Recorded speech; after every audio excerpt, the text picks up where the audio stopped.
Welcome to yet another edition of that television program called The Future. Right now, let's try and find those pesky story producers to see what the show's going to be about today. The Shed. Okay, guys, what's happening today? Yeah, well, I got a piece on the McLuhan program at the University of Toronto, the same place, and it's named after Marshall McLuhan, that groovy media guru guy who said things like the medium is the message. Anyway, they carry on in the spirit of McLuhan, do all sorts of weird and wonderful activities there, and the kind of stuff that would turn the average academic's hair gray, if it wasn't gray already. I have an interview with New York interactive movie maker Graham Weinbrain about his work, because I've always been curious about interactive movies, how they work. In this case, there are multi-stories going on at the same time, and the viewer directs the action just by touching the screen. And, you know, speaking of interactive, Trev, I've got an item on the Electronic Cafe. They hold events here and there about where artists are using computers to work with one another, so you can have someone in France collaborating by computer with someone in Japan, for instance. Fab. Cool. Right on. Fab. Brilliant. Stand by for the future.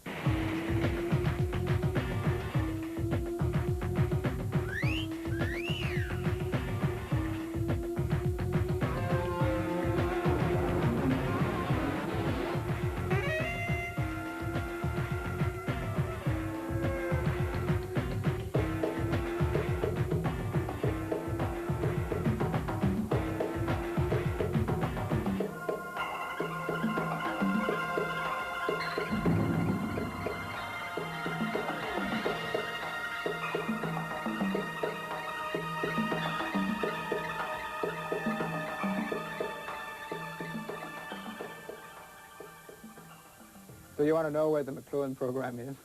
Well, the McLuhan program is at the cutting edge. We're always on the brink. We're always wondering what's going to happen next year. Right now, I'm just wondering where the next funding was going to come from so that we can survive, because we think we're doing something very valuable, very useful.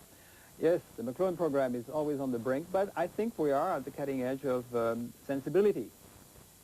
Not necessarily technology. We're way too low tech for that, but I think we understand things about how the world is feeling and going. I think we do know about that.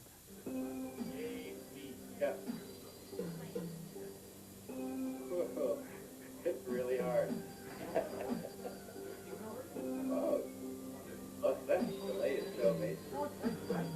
Woo! It's really hard.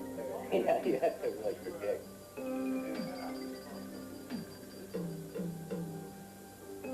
recording, sir? Everybody's recording it. I'm not recording it anymore. You're not? Why not? Because I didn't. We're recording it. They are recording it. They can give us stuff. You're recording. Good.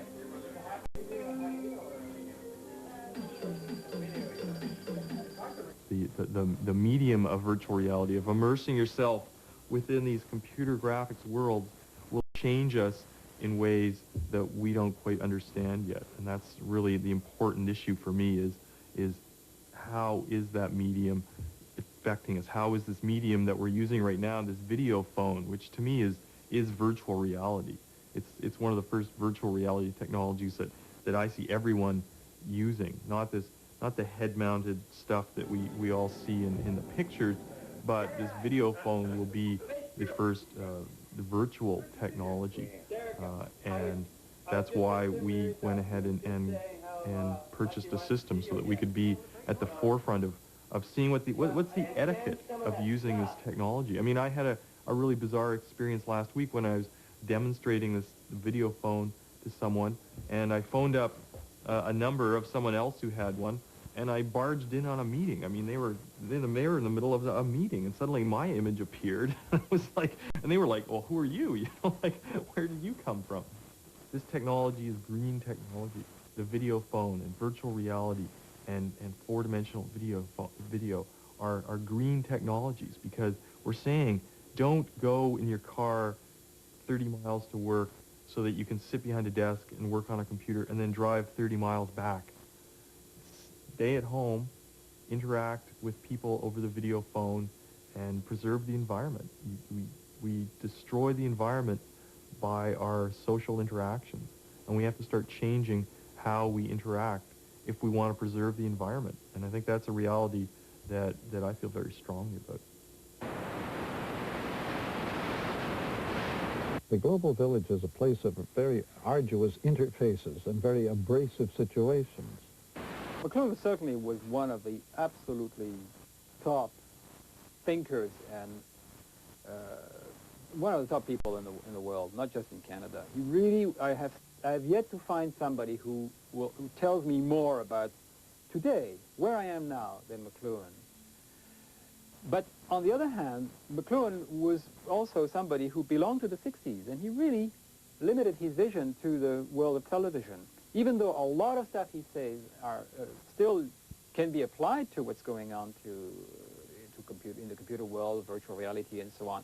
He was the first to talk about the common sense of a kind of virtual reality world. He said that virtual reality already was a form of consciousness unfolding. I still think that we need a kind of discourse that explains to us where we are in terms of our own sensibility right now. And it's not the same. We're not in the hippie era. We're not even in the yuppie era anymore. We're into another kind of world, and we haven't got all the answers for that one. McLuhan really talked as, I mean, one of his quotes, he has many quotes, one of the most quotable people in the world, but one of my favorite quotes was that art is whatever you can get away with. And in his work, in understanding media, he talks of how artists are, the most important thing for him was to see artists get a hold of the technology instead of executives and corporate types, because he saw artists are the ones that could see that these new medias are art forms in themselves.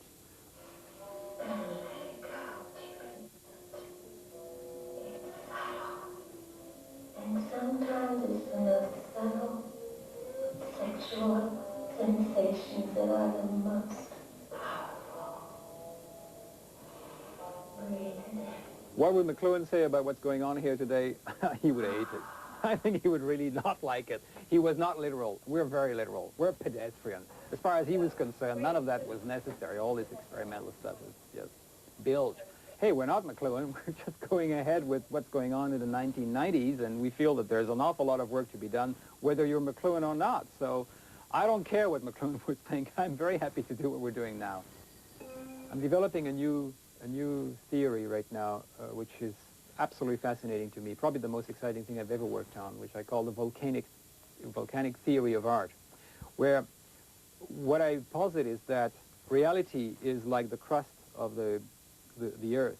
It hardens because more and more people agree on how it works. So a legal system, an educational system, a political system sort of fall into place, and it has architectures that support it, and it has institutions that support it, and everything falls into place more or less nicely. This is often a consequence of major technologies of communication that have set in both the minds of the people, say reading and writing, and at the same time in the organization of society. When another technology like television comes in, it threatens that reality. It makes that crust weakened, just like the magma under the earth. Finding a weak spot in the crust of the earth will try and push through it and sort of explode at the other end. The world of innovations and ideas and art is the moment of explosion, of eruption. Sometimes the eruption can be very violent, can be war, but in a peaceful environment, when the reality crust is weak, but not weak enough that it is completely challenged by a completely different system, then the art takes over, the sports take over, the popular culture takes over, and it transforms the culture. It pours out of the volcano, and as it reaches further and further away from the top, as it goes down the slopes of that volcanic eruption, it becomes cooler, and more people can get close to it. More and more people can be transformed by the glow of the new, and as it gets cooler, it becomes cold and stops, and that's when it becomes institutionalized. And that's when you find that governments, which are supporting the more generalized kind of forms in culture, can fund museums and galleries and operas and things like that, which are needed because they are part of our collective memory, they are part of our identity, and they rebuild in the background of our lives in some ways. They rebuild the crust of reality that has been challenged by the last medium. The very first thing I think the McLuhan program should do is to just be exploring absolutely every part of the world, whether it's by video conferencing or going there, to find out what really the latest and most pertinent kind, most relevant kind of work is being done. And that relevance comes from the artists. It doesn't come from the technicians, and it doesn't come from the academics. Artists really have the metaphorical understanding of technology, when the businessman and the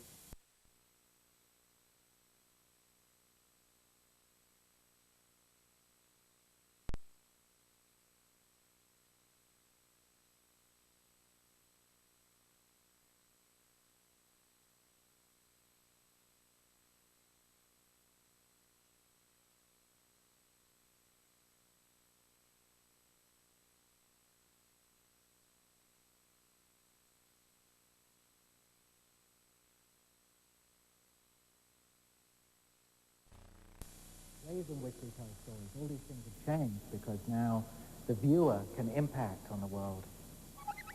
What I do with my work now is, rather than making every decision and making a piece that leads you along from one segment to the next, from one idea to the next, from one emotion to the next, I in a way lay out a space, something like a narrative or a story space, for you to explore, so that as you go through the story, you can look at any moment from another point of view, or you can see what lies behind a particular moment, or you can look at other ideas or emotions that are related to that moment. So I, instead of determining at any moment what will happen next, have laid out something like a field, a space, that you as the viewer explore at your own pace. I can make a piece in which you can make discoveries about the work in the same way that I have. So that sort of pleasure of creation is very much a pleasure of watching the work. Whenever you watch a film or a videotape, there's only one thing that's coming to you at any moment. And a lot of experimental filmmakers for many years have been trying to represent the multiplicity of perception, sometimes successfully, but it's always something of a compromise. It never works perfectly well. With an interactive work, you can have something on the screen and respond to it, change what's on the screen, so you can get the feeling that behind every image, there is another image or another idea that can interact or interplay with it. So you really do get the sense of many things going on at the same time, just as you do when you're perceiving an object in the world. If you listen carefully to what people who work in virtual reality say, they're always talking about what we're going to be able to do next. How in 5 years' time we're going to be able to make photographic video representations of spaces that we can move through, and we're going to be able to get our bodies wired up so we can have virtual sex with creatures that can change into other shapes. Well, I'm very interested in what we can do with our current devices. With the virtual reality systems that we have now, the people who make them seem to have forgotten that for 150 years we've made images of the world with lenses. Virtual reality doesn't use lenses anymore. Doesn't use lenses at all. Suddenly we've gone back to drawing tools, which of course is a perfectly acceptable medium, but to think that this is sort of the next step forward seems to me to be a little strange. You know, in the 17th century, painters had to have people who came around and ground their pigment. Painters didn't ground up stones and parts of the earth to make their paintings. No, they had people whose job it was to do that. So there was always a relationship until quite recent times between artists and people who were in a way engineers, or people who in a way handled the technology for them. I don't think it's that different now. I mean, I think what we do is well, what I try to do anyway, is I try to come up with ideas before I do anything else, and then try to find a way to realize those ideas. Of course, my ideas are influenced by what we can do, what the technology enables us to do, and what I know about the technology.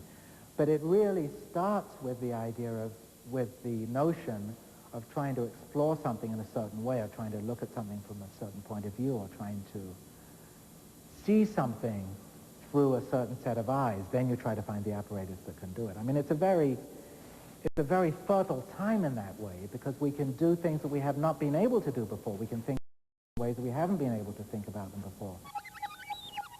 I don't find that my work comes from knowing about what computers can do or what video disc players can do. I learn that stuff. I pick that stuff up in order to realize a piece.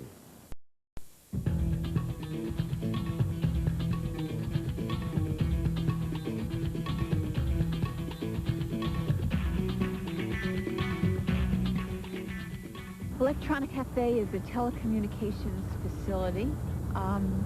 It's event-driven, we like to say, and when we are open, it has a real cafe in it, and it's a network. We have about over 40 affiliates around the world, and we do telecommunications connections, telepoetry, performance, interactive music, meetings, interactive drawings, computer drawings. It's the idea of the informal community cafe with all of its creature comforts, but blown out at the scale and velocity of international telecommunications. Artists are, we call them cultural ambassadors.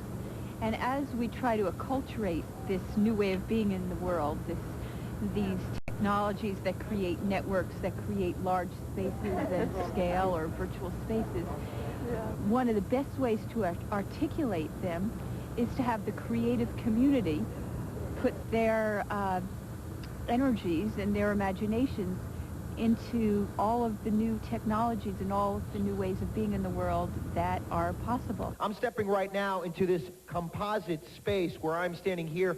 There's some folks in LA right now who can see me. We're going to show you a little bit of our interactive music. Yamaha's state-of-the-art disc lavier system right here. We've got Michael Caine. Let's have a round of applause for Michael over here. He's playing piano here in New York. And then James Carney's out there in L.A. James, can you hear me? The artists, some of them we actually bring in kicking and screaming, where others are, you know, wanting to be able to do this. But the artists have an important role to play, both as interface designers, system designers, and they're very important as players to creatively animate the technology so that everyone else can witness it. And that gives people new ideas and even changes the perception of the technology and how it can be used. People have met across distances. We have interesting examples. When we did Electronic Cafe in 1984 for the Olympics, we connected different cultural and ethnic communities within Los Angeles itself. We had gangs exchanging handshakes. We had the Korean community and the African-American community, who are often seen as enemies, become friends and go to each other's cafes and restaurants and meet and start doing things together. We had collaborative poetry readings between people in different ends of the city who would never have met. And that kind of interaction, those kinds of connections, have extended internationally. Will Pixel 2 always be Latino, and will Pixel 3 always be Europe? Not necessarily. Is Pictel 2 Nickelodeon? I don't know where it is. Nickelodeon? We need to know that. Can you tell me over the headset when you know Pictel changes? The new skills, I think, that we need to develop are just that, collaboration, learning how to collaborate, co-create, and the computer and telecommunications technology, again, creates the context in which that can happen, not just sharing spreadsheets or documents, but actually, you know, redesigning our future. We need to protect it. Modifying reality. No, it is. It's a sacred space. It's called the MIDI Dancer Suit, and I have 8 sensors on my body. I'll show you the one here on my left elbow that will produce the words that you'll be hearing in this piece.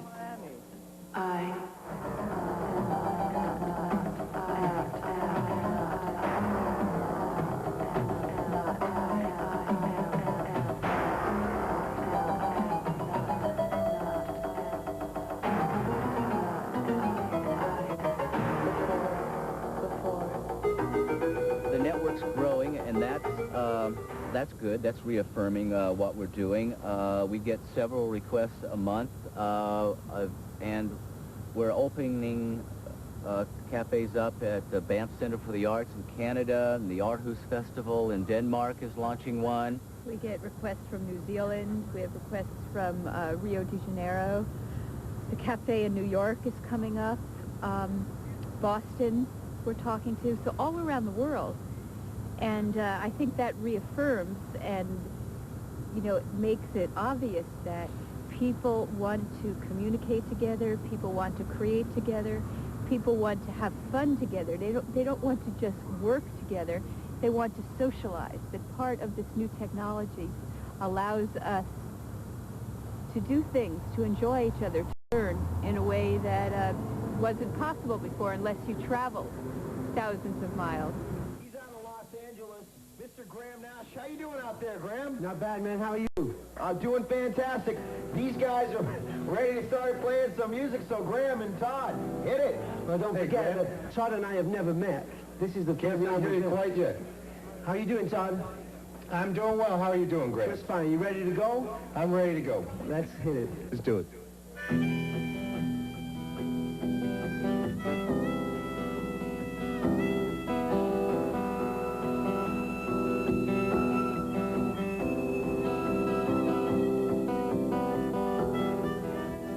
The network that we're creating is one of sort of a different pace of creating the new genres, art forms, if you will, types of meetings. We offer people the opportunity to enlarge their constituency on a global scale in an environment that's beyond text. Remember, you're only as beautiful as you can type, and though typing internet and email networks have been, you know, a great model for creating community, not defined by geography, but that doesn't invite everyone in. We need to bring in these different media capabilities, sight, sound, audio, and all these things, so that we can embrace more people and more people can participate in that. And it will be creating fun. We're talking about creating virtual realities where people can dance together and party together. All of the things that people are imagining now about virtual reality, which really aren't real. The idea that, you know, satellite television has really allowed us to see each other around the world. And we look and we see Tiananmen Square, and we look at... And this week on Second Nature, we'll take a